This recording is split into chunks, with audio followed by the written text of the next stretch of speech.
about how to introduce independent learning to your students, both with and without technology. So before we get started, I wonder about the audience. Has any of you learned anything by yourself recently? Who can share an experience of something they've taught themselves? Anyone? Maybe you learned from a video, or maybe you learned from a friend or from a book. Okay, Christopher. Immigration law in the U.S. Wow! Wow! And why did you need to learn immigration law in the U.S.? To get my wife's green card. She's from Lebanon. Very good. Excellent. Excellent. Ryan's becoming an expert on that in Macau. Yes. Yeah. If you have any Macau immigration questions for Chinese citizens, you can come talk to me. Exactly. That's a great example. Who else can share something that they've learned by themselves recently? Okay? How to take the ferry from the Hong Kong airport directly to Macau. Excellent. Good. Did you do it? I'm here, so I successfully did it. Excellent. Very good. The key is always never go through immigration. Right. Because once you go through immigration, you're screwed pretty much. Excellent. That's a great example. Thank you. How about one or two more people? Okay? I learned how to make an egg tart from a video. Wow, excellent. Chinese style egg tart or Portuguese style egg tart? Portuguese style. Wow, excellent. Very good. She was preparing to come to Macau, right? Yeah. Excellent. How about one more person? Okay? I learned how to make phrases and how to do videos in phrases. Excellent. Very good. She learned how to make Prezi, which is what Ryan and I are using today, is a Prezi. Very good. And they're actually a lot of time and quite a lot of work. So, yeah, Ryan and I did a good job. I did most of it. He did. I'll give him the credit for it. Okay, so we're going to talk about independent learning and share some things that we use here at the University of Macau with our students, as well as things that we think that high school teachers could use as well. Okay, so what is independent learning? The key word here is responsibility. Students take responsibility for their own learning. They identify that they have a need or a weakness, and then they try to find ways that they can improve that weakness. After they find their weakness, they devise a plan for how to overcome that weakness. For example, if you wanted to improve your speaking in English, then you would need to devise a plan about ways that you could improve your speaking. A lot of students tend to think that independent learning is homework. They go home and they spend 2 or 3 hours a night doing homework. But that's actually not independent learning. That's just a continuation of your classwork. So here, independent learning is self-learning. When you self-access something and you learn something on your own because of a need that you have identified. Okay, so what are the benefits of independent learning? There's quite a lot, but we've just named 3 here. 1, to prepare students for lifelong learning. Students in this generation will most likely have an average of about 8 to 15 different jobs in their career.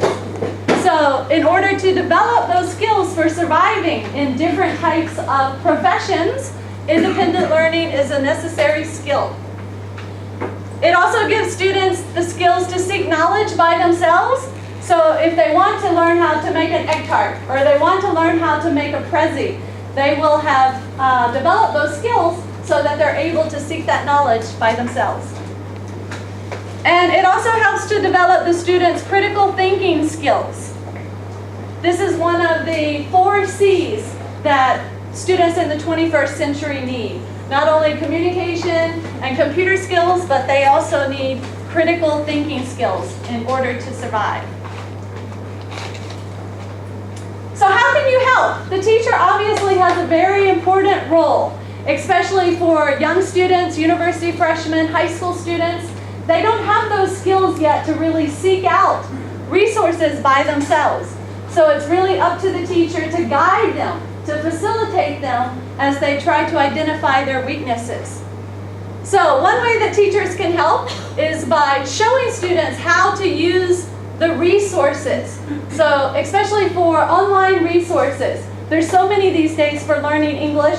Students may feel overwhelmed about which resources they could use, how to use those resources. How to assess the quality of the resources too. There's so much stuff out there that you know, sometimes it's hard to pick and choose maybe what's useful, and that could be a big time consumer as well. Yeah. So one way that teachers can do it is if they just spend the first 5 minutes of class or the last 5 minutes of class showing them their favorite site. So if they've just learned how to do a show me presentation on the iPad, the teacher might demonstrate the iPad and how to make a show me presentation. The teacher should give the student lots of examples, not only for ways to do independent learning with technology, but ways that they can do it without technology as well. And of course, the teacher should offer praise. For example, if they're doing a voice thread discussion, the teacher might bring it up at the beginning of class and show an example of a student like Sunny, and show her video and say, look what a great job Sunny did in making her voice thread reply. So that way the student feels encouraged and they want to impress the teacher and do a good job the next time as well. And then finally, we think that it's up to the teachers to meet with the students individually outside of class to help develop a plan. So for that student who really wants to work on speaking, you can help them identify maybe 4 or 5 different ways that they want to approach speaking. And then they can set clear learning goals, like maybe for this semester, I'm going to spend 60 minutes each week or more if they're focusing on a certain skill.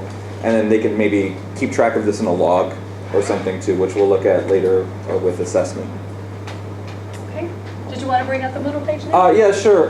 So today we're just going to go over some of the ideas that you can do for independent learning offline, but we're also going to focus on stuff that's online. And a lot of this stuff is stuff that we introduce to our students here at the University of Macau, different websites that I usually introduce at the beginning of class and show them to do, and then they use throughout the semester. The way that we kind of give the resources out is through an independent learning website.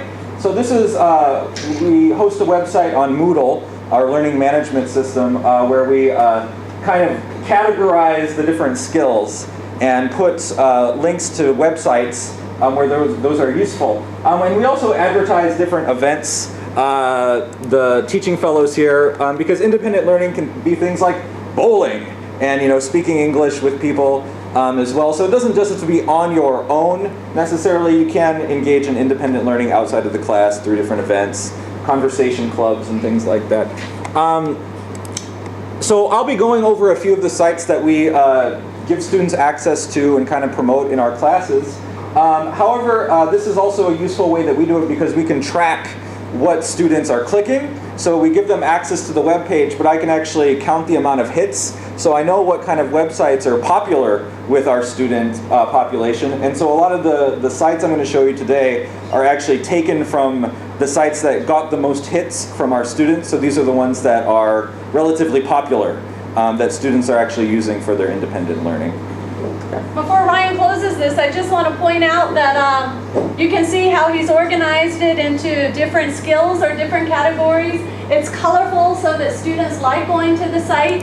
Even if you're not using a Moodle page, if you're using one of the free LMS systems that are available online, it's possible to set up this kind of independent learning site where you put your favorite sites, just the links to those sites, and then students will feel that it's more easy to access those different sites. And if you want to learn about learning management systems, I'm giving another presentation after the next one too. So I'll just plug, sorry, Yeah, just a short plug. Okay. Okay. Okay, so we're going to talk today about the 4 different skills, and we're going to give you some hints about how you can encourage independent learning both with technology and without. I'm going to be doing the without technology because I'm a traditional teacher and it's hard to teach an old dog new tricks. But I'm learning about technology, and that's why Ryan is my best friend over here when it comes to technology. So I'll leave that to him and I'll talk about the traditional methods. right, so listening. Has everyone here studied a foreign language? Yeah, raise your hand. Might be easier if we say anyone who's not studied a foreign language. No, we all have, right? So if you're my generation or older, you probably studied with cassette tapes, right? Or DVDs for the 30s and younger generation. That was the traditional way to learn a language. Listen to the tape, repeat after the tape. That's still a great way. Just because the technology has now changed to MP3s or something that you can download on your computer, the function is still the same. That you listen, you repeat, maybe you memorize some key dialogues. Another way, obviously, is to practice with friends. Even if you're all in the same class, encourage your students to meet after class and speak in English rather than to speak in Cantonese or in Putonghua, whatever their L1 is. They can always seek out their teachers during office hours. I'm sure that high school teachers as well give office hours for their students to come and meet them and get advice, and that's also a great chance for students to practice their speaking. Watch TV, DVDs. This is a method that's never going to go away. Again, it doesn't matter if they download it online or if they watch it on DVDs like I do on a regular TV. Both methods are the same, and those are methods that we should encourage students to take advantage of. And then finally, music. Students all love music. So even if it's hip-hop songs that they don't quite understand, they're still training their ear and they're getting used to the rhythm of the sound. So it's better that they listen to English music that they don't understand than listen to no music at all. So encourage them to listen to music. Okay, so I'm going to move to the online. So when we think of listening, I think a lot of us might go directly, well, TV, music, YouTube, right? And I think most everyone knows YouTube. So I'm not going to sit here and tell you can use YouTube. But I kind of want to introduce some sites that give a little more structure and support. And you don't have to write these down. If you go to tiny.url.com/Macau2014, you have access to this webpage, so you can access it later, and you can get all of the links that I'm going to introduce. I don't think anything else is going to happen in Macau in 2014, so I grabbed that URL. So one of the most common ones that we know now are podcasts and vodcasts, so audio and video streaming. So here's just an example of one that a lot of my students use, but there's many of them out here. This one's the British Council Learn English podcasts. And so when you see podcasts, you typically get different kinds of series. They'll give you a topic, and some of them are kind of slowed down a little bit. So this one would be one for maybe younger or less proficient learners. But I'm not going to go into a lot of these. If you just search ESL podcasts, you can find a lot of these. So this is one of the popular ones that you can, subscribe to the RSS, and then you just get it directly downloaded to your device over different weeks. And so this is one that many teachers use in their classes. Another one that's getting popular are online listening libraries. And this one's, has anyone heard of this one? ELLO? Yeah, it's a very common one. And I think what's good about some of these sites, and I'll go into another one, is that they're making them more interactive too, where you can listen to audio and video that's uploaded by teachers or contributors, but now they're having it more where you can contribute yourself. And so you're finding that people from all over the world with different accents and different varieties of English are contributing audio to this. So this is a site that I encourage my students to use, not to listen to Americans like me from Chicago, but to listen to people from Peru or people from Vietnam, people whose accents that they might not be that familiar with, to train their ear to hear different kinds of English, because they're not necessarily going to be exposed just to Americans or New Zealanders or British people when they're using English. So it's important to get exposed to a wider variety, and the internet is obviously a great resource for this. So if you go down on this site, you can see recent videos, and these are people, they give it a topic like, have you ever had a broken heart?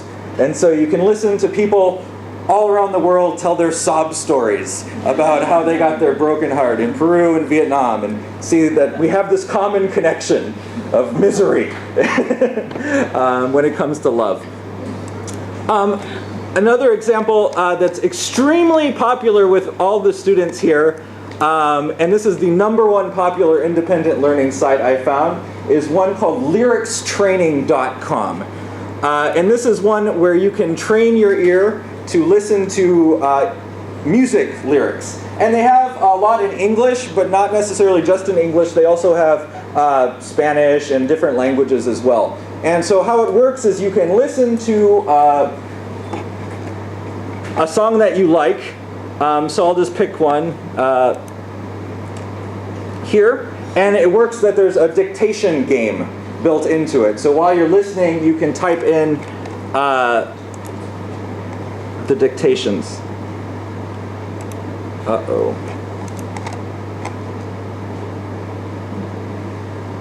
I think the Java isn't up to date.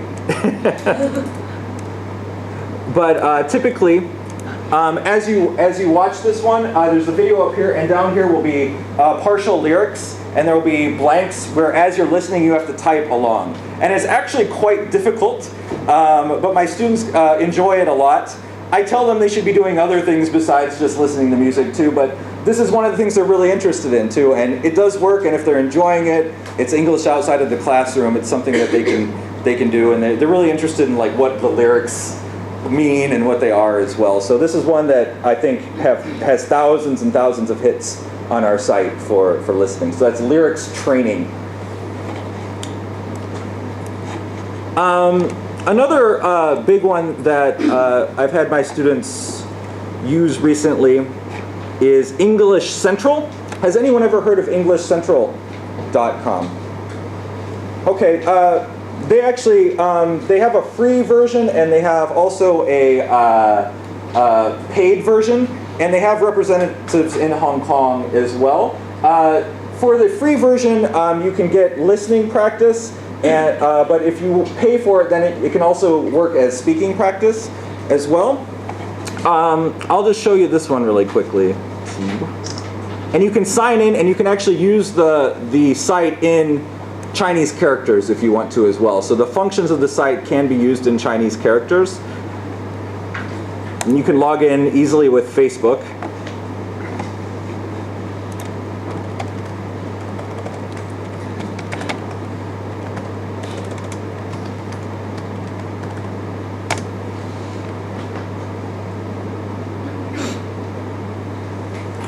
Okay, and so what we have here is there's graded videos from beginner to intermediate to advanced. And these are videos from YouTube and from TED, which is also a very popular site as well. But this interface gives a little bit more support for the listening. So I'll bring up a beginner video. It's only about 39 seconds.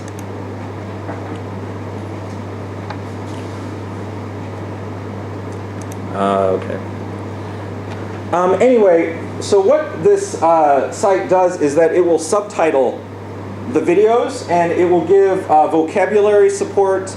It will allow students to slow the audio down very easily, and it also allows for dictation and vocabulary activities as well. But one of the benefits of this is it's not textbook produced videos. They're actually, a lot of them are real, natural English, authentic content. So a lot of times students are interested in listening to real things, listening to original things, television shows, movies, and that kind of thing. Sorry about this. Technical difficulties. That's why you should always have the without technology as a Exactly.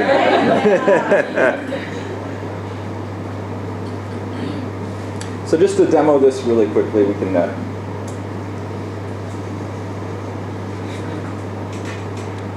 but this is exactly what I do for my students too. I will open up a site, I'll break it, I'll make mistakes, because I think that helps them like get interested in it well. They see me use it, they see me mess around, make mistakes. So here's the example that while you're listening,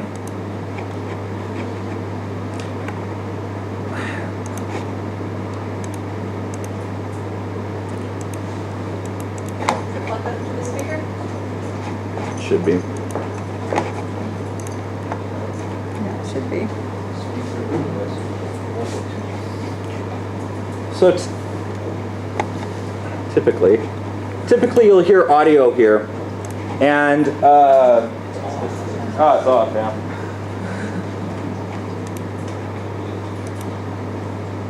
There we It's go. the second largest city in Korea. When did you come to the States? And so this one you can see that it gives you the subtitles, but these are actually interactive subtitles. So if you scroll over the subtitle, When? it will pronounce it individually, and if you click on it, it will give you a definition of different words.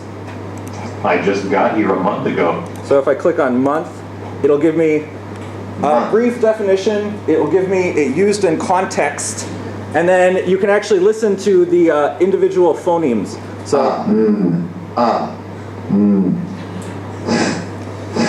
So if you are working on some sort of pronunciation, you can listen and practice. So when I introduce this to my students, I'll be like, oh. And I make it fun for them. So it's like, it's good, you know. So I sit here and I do this when I'm learning a language. You gotta make mistakes to improve. So this is something that can help them using the authentic content as well. Really? Wow. This also- Really? Wow. We'll But slow your it down for English you is as well so if it's a good. little too fast, which is pretty useful. And then there's a dictation where you can type in the words as they come. And then this also generates automatic vocabulary quizzes. So based on the videos that you watch, it compiles a vocabulary bank that you can take short 10-minute quizzes on as well. So basically, you just watch videos you're interested in, and it does give you a little bit more support than just going to YouTube. Okay. Okay, so maybe that's enough for speaking. Listening. For listening, we'll move on now to the speaking methods. Okay, so again, traditional methods for speaking are a little bit similar to those as listening. Again, listen to the CD or the tape or the MP3, anything that you have. There are ways that you can record your voice these days, and you can get feedback on your intonation, your enunciation. You can speak with a native speaker, again, seeking out your teachers, seeking out your classmates and trying to get them to speak to you in English. An English club. Lots of universities and high schools have an English club, an English chat place. Those are good ways that you can encourage your students to attend every week to try to practice their speaking skills. And then if there's possible, they could take an elective speaking class or an paid speaking class at places like CPTTM, where they could take an English class and they could practice speaking English outside of school in an additional class. Okay, so for some different kinds of online practice for speaking, there's obviously lots of different social networking sites out there, and you can meet people through WeChat, or you can meet people through different sites like that. I just wanted to introduce some kind of online communities that are specifically geared towards language learning. So if you're on Facebook or you're using some social networking site, you don't know who you're meeting necessarily. They might have different purposes, but there are ones out there that exist for language learning as well. And then also pronunciation analysis software and practice. There's a lot of different kinds of pronunciation analysis software and practice out there. There's some free and there's some paid as well, but I can just give you a demo of an app here.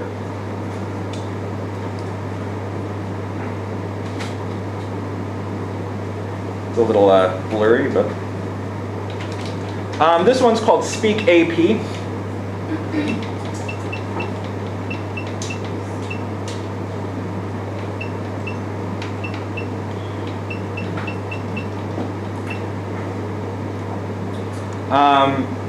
And this one is a way to train words for the different standardized tests, or just general English. So there's idioms, SAT, TOEFL, GRE, and just you can download different packages, and they'll give you a sort of lesson structure as well, and you can choose words. And here it's a pretty basic interface. You have the word up here, it says ability,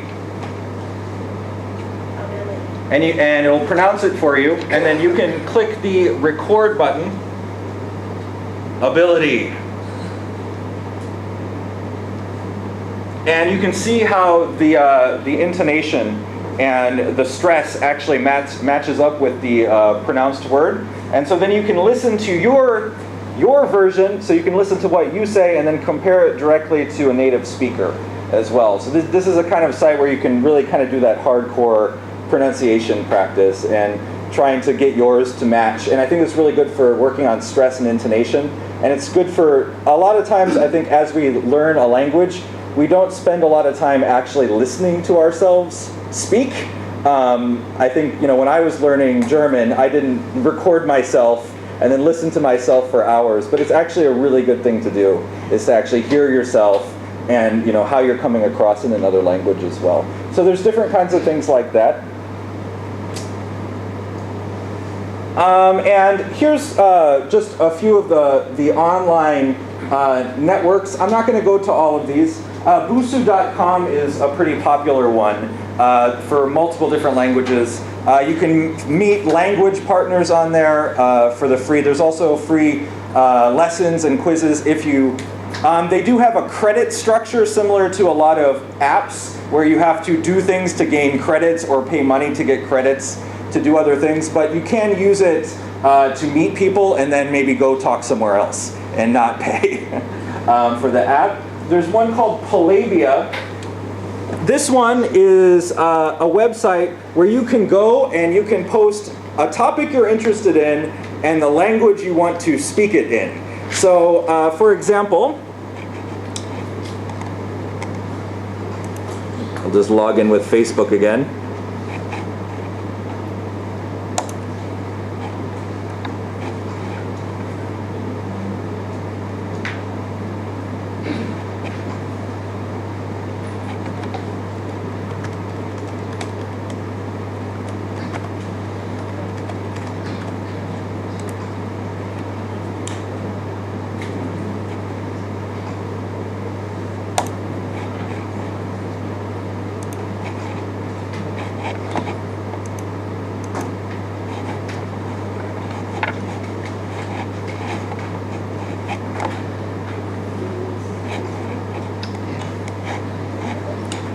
So this is what people do. They post something that they're interested in, that they want to talk about, and in the language they want to talk about it in. So here's an example. Somebody is interested in Dr. Jane Goodall, and they said, I'll talk to you about it in Italian or English.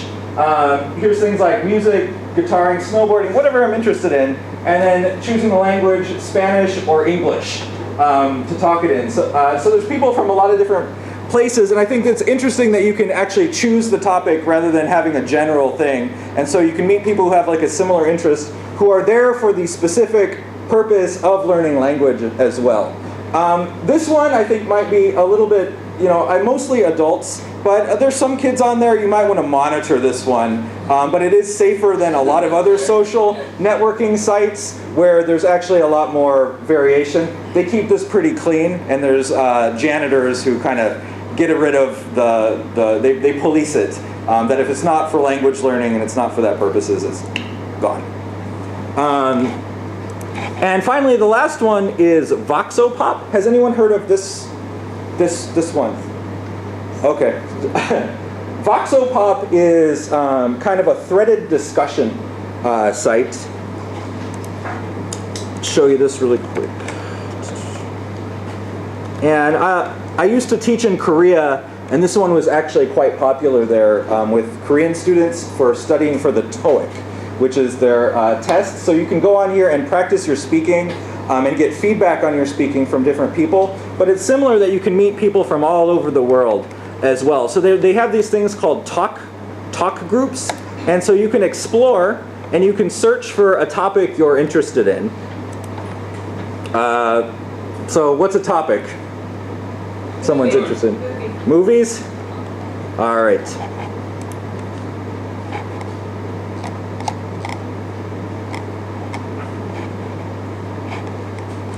So discussion, movies, entertainment, movies about overcoming obstacles. So you can get a very, very specific topic. And then here, you can see there's people from different places, and they all post their take on this. It looks like this. What is that flag? Is that Taiwan? Taiwan. Yeah. So this one looks like it's mostly Taiwanese students. So if you want to meet some people from Taiwan, go to voxopop.com and movies about overcoming obstacles. And so you can go on here and post, and then you can listen to someone's audio response. The movie is about overcoming obstacles. I have watched a movie. It's called The Biscuit. It's a story about the horse race. So that guy has no idea we're all listening to in a room here. Overcoming. But the idea is, yeah. I think you can make this private though too. You can make them private as well, so if you're doing it for a class. But for independent learning, this is a place that a student can just go, type in something they're interested in, and then hear other people talk about it. And another good example is you're getting those other varieties of English. So I'm hearing Taiwanese speakers of English too, which is a very useful tool. Yeah? Can you give feedback to the video? Yeah, you can. A lot of these too, they do things for the tests. So there's SAT, TOEIC, where there's like kind of the more active users. People will post and then they'll leave video feedback on their speaking, like, oh, by this you mean that. And you can also type comments as well. You can type comments as well. Okay. Okay. So now when you want to learn more about American immigration laws, you can go to Voxopop and you can talk to people who have been in the same situation as you. Or you can just vent too. Exactly. Okay, the next skill that we're going to talk about is reading. Okay, the same old traditional method, still going strong today, are books, of course, and more particularly graded readers. These days, I think graded readers have really come a long way. You can get all the classics in some form of graded reader, from simple to intermediate to more advanced. And it doesn't seem that they're going anywhere. In fact, you can get a lot of them on ebooks as well now if you want to put them on your Kindle or use them in your classroom paperless as well. You can have students join a reading circle. Again, this would probably be outside of class. It may even be at an institute in the community. A lot of libraries in our hometown in America, they do reading circles. And not only students, but professionals as well can join those circles. The residential colleges here at the university do reading circles in the dormitory. They choose a book of the month. They read the book together. They discuss the book. So not only are the students getting reading practice, but they also get the chance to speak and listen while they're in the reading circle as well. Other old-fashioned methods are newspapers, magazines, journals, either the paper version or the online version. These are still equally as good. Having students keep a vocabulary journal is really awesome. I still have my vocabulary journals from when I was living in Korea and studying Korean. I kept journals, tons of them. I probably have 5 or 6 journals that are this big, filled just with vocabulary. So encourage students to do that so that they always have something they can look at when they're on the bus, when they're on the train, when they're traveling. Even if it's just 5 or 10 minutes in between class, they can sit there and memorize vocabulary words. And also reading and building up their reading skills. And then show students how they can read for comprehension, so that when they're reading, for example, they can annotate and keep notes on the side. These notes can be in Chinese or English, their first language, second language, it doesn't matter, but it's just building up their reading skills and encouraging them to read more. Have them take notes or write summaries after they read, so that they can check their comprehension skills. So these are just some of the old-fashioned ways that are still going as strong as ever. So for reading, on the internet is an obvious thing. There's so much information out there too. So I'm not going to give you any specific websites that you can send your students to read, but maybe some tools that they can use to read different kinds of texts. So one of the things that Evelyn just mentioned was Kindle, or some sort of e-reading software. A lot of these have built-in dictionaries now and reading speed analysis and other tools. So for example, you can download Kindle on any Apple or Android device. And all that it takes is you just click on a word you want a definition for, and it will give you the part of speech and a link to sorry, it's a little blurry. It'll give you the part of speech, links to Google and Wikipedia, so you can go get more information on that word too. So, for like graded readers, typically students, they might have definitions in the margins, or maybe a glossary in the back. This is a way that it's just interactive hypertext, that you can just click on it and then you get some sort of supplement. And these are available in other languages for Kindle as well. I use it for German, so all you have to do is download the German dictionary, and then you can do the same thing in other languages as well. The other thing, there's some different kinds of software out there that assist people in choosing texts that are appropriate for their level. So that's one difficult things for students, is I want to practice my reading, but I don't know what my level is, Typically on books or graded readers, we get the level. They give it, a grade of some sort, using like different kinds of systems. But there are some tools out there that if you want to read an online text, it will give you the graded. I'll just go over one here. This is a text readability analysis tool. And I like to use this as a teacher as well to test a text I'm going to give to my students. And so all you do is you can copy and paste an online text. Here's a text from Science Daily, which is a pretty good content source. And I can copy the text, put it in there, and then it'll analyze. And it will give me the number of sentences, the words per sentence, and then sort of the Flesch reading ease and the Flesch Kincaid grade level, and these scales which you can sort of maybe comparisons. If you're not familiar with these scales, you can make comparisons. There's charts out there that make comparisons between kind of like grade levels and different scales. So this is a way that we can see generally what sort of these online texts fall into reading level-wise. So this is something you could show your students or use as a teacher to sort of help you choose better texts that aren't too far over your level or too below your level as well. And finally, there's lots of different kind of flashcard apps out there and personalized lesson builders. These aren't just for reading, but they're also for speaking, grammar, that kind of stuff. Two of probably the biggest ones out there that are free are Voxy.com, and another one's called Duolingo. And depending on your language, this one is only in, I think, Spanish, Italian, German, Portuguese, French, but they're starting to add more languages in it. So if you're using traditional Chinese characters or simplified, you can use Duolingo. And I'll just show you kind of what it looks like really quickly. This is one that I've been using for Portuguese, actually, but it has English as well. This is kind of gamified English, and so, or gamified instruction. It's kind of hard to see. Yeah, too bright.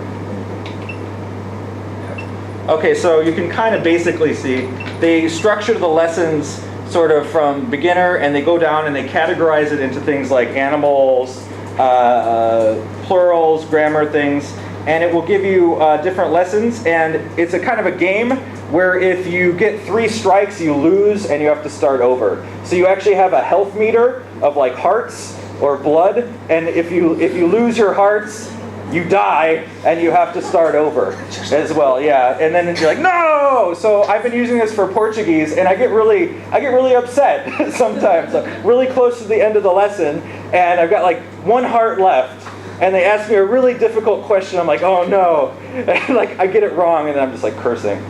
But they have things like translating sentences, dictation, listening. They have pronunciation stuff as well. But it adapts. It's a lot of these new things that are coming out now are adaptive software that will actually change itself depending on your progress. So what you're having problems with, it will suggest to you. It'll incorporate that more into your lesson. And the one thing that's good about Duolingo is that it's completely free, and they've promised that it will always be free.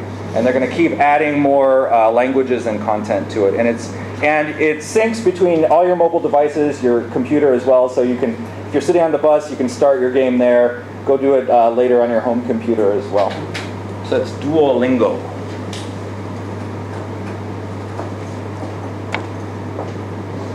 Okay, next we're going to talk about writing. Okay, the traditional methods are, first you can keep a journal. If you prefer to keep an online journal, that's an easier way to keep everything saved and organized. I've never been a journal keeper, but I had a lot of friends from elementary school who've kept journals all their lives. They kept journals as a kid, throughout high school, into adulthood. It's a very good skill to have, and it's also something good to leave behind for your children as well too, so that they can get to know you a little bit more when you were younger. So encourage students definitely to keep a journal, to make that part of their life and their lifestyle. Make a pen pal. This is really easy in today's globalized world. I had a pen pal when I was in college, and she was in France, I was in New York, and it took about 3 weeks for us to exchange letters through snail mail. But I remember how excited I would get. She would put little pictures in there of her, and it's really nice to know that there's somebody on the other side of the world who cares about you. These days it's so much easier. You can do it through email, you can do it through social sites like Facebook, and it's a great way to get to know people and culture and learn a language. These days I think there's also lots of teachers who want to do exchanges. So for example, if I want my Chinese students to communicate with students in Kazakhstan, then I may ask Marina and Kate to do an exchange with me. And so that way they're all learning from each other. Of course, you can write letters to friends. Again, it doesn't have to be native speaker friends. It can be their Chinese friends. They're all learning together, so everyone has a win-win situation if they write letters to each other, including to their classmates. They can take a writing class outside of the classroom, at a community center, at a library. There's all kinds of writing classes that they can take. And then they can practice dictation. So as they're listening to a CD or an MP3 file, they can take dictation and write down everything that they hear. So those are some good ways for them to practice their writing without having to use a lot of mobile devices or computers or other technology. I'll go over these really quickly because I think we're out of time. So like she said, writing on Facebook, all these kind of self-publishing blogs, online journal, wikis, they're sort of ubiquitous on the internet. There's so many different platforms and so many different languages. I'm sure you can find one. Here's just a list of a few. There's also collaborative writing tools that people can use to work on projects or write things together, like Google Docs, now sort of Google Drive. And here's another one called mixedink.com. And I think Amanda, another presenter today, is going over one called Etherpad or PiratePad. It's another sort of collaborative writing tool where students can log in from different places and work together on a project. I use it to work with people in the States, these kind of platforms.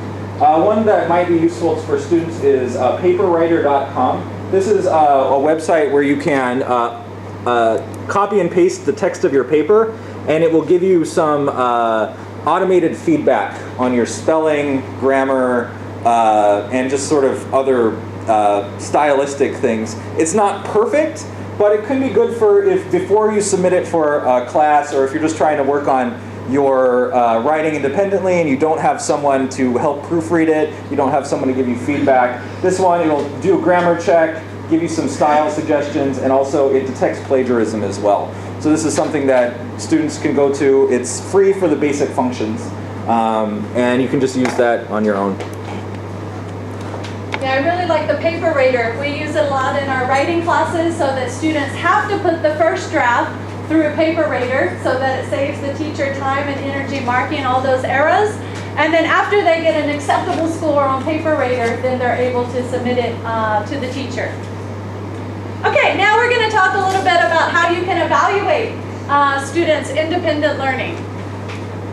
You want to talk about that? Yeah, sure. So I think one of the things about independent learning is it shouldn't be a high-stakes evaluation. It is independent, so the more that you're trying to evaluate it as part of a class, the less independent it's becoming. So I think one thing that can be good is a reading log, or similar to a reading log, but an independent learning log. So traditionally, reading logs, you write down the book you read, how long you read it for, how many pages you wrote it for, and maybe a brief evaluation about what you read. You can do the same thing here. So I have my students, what website did you use, or what online or offline thing did you do? How long did you do it for? And what did you think? Did you like the website? Did you not? And I tell them it's okay not to like something. It's your independent learning, so if it doesn't work for you, it doesn't work for you. The idea is finding things that you're interested in, that work for your learning style, that meet your goals as well. So this kind of helps guide them, maybe choose what they want to use, find sites, experiment with other things as well. And of course, every once in a while, we try to encourage our students to do about 3 hours of independent learning every week. So there's going to be students who lie, who cheat, who really didn't spend this much time, if at all, looking at these sites. But we're hoping that for the students who really do care about it and really are going to invest the time and energy into doing it, that they do take these independent logs seriously. And I think that's another reason that you should try to make it as simple as possible too, that it's not really worth, faking the independent learning log. It's not that much. You want them to spend more time on the independent learning, not on the log, basically, yeah. If you want to do things that are more interactive, you can set up a forum or a chat. We do this through our Moodle site, where students say that they tried a certain website, and then other students respond to it. They praise them and say, wow, you're a genius, or how can I do that? Or it's very useful. And so not only is it building up the students' confidence in using the site and in practicing English, but other students are learning as well too. So that they see, oh, I'm going to try this extensive reading project and see if I have as much fun as my friend did. And here's just another example. The student did a screenshot and showed the example of the game that they were playing. And then another student agreed and said, yeah, I played the game too. And I agree, it's difficult, but it's very educational, and I learned a lot from it. So starting these kinds of forums and discussions gets students to learn from each other about what different types of independent learning there are. Something I just experimented with last semester is using Twitter for independent learning. Twitter is very limited in that students can only put in about 60 characters in each tweet. So sometimes they may need to tweet one or more times to get the point across. But I had all students to follow me, and then I follow all of my students, and then they have to post at least once a week about some type of independent learning that they did. And then at the end of the semester, I'm easily able to go back and look at the number of tweets that they did. So this student did 15, and I can make sure that they're all related to independent learning, and that will help me to assess them and to give them a score for their independent learning. Yeah, and I think it's important too to sort of build that community too. So I'm putting the logs online so all students can read other students' reviews. So if they see, oh, most people like this one, I'll go check that one out, rather than them kind of just being on their own trying to find resources as well. They can learn, from us, but then learn from other students to find the things that work for them. And here, I can't go over this too long. This is e-portfolio project submitted by Joshua Lee in the back here. So if you have any questions about that, this is just another way that some teachers assess, is having students sort of build sort of an online way to report their independent learning. I think that's it. Okay, I think that's it. Do you guys have any questions?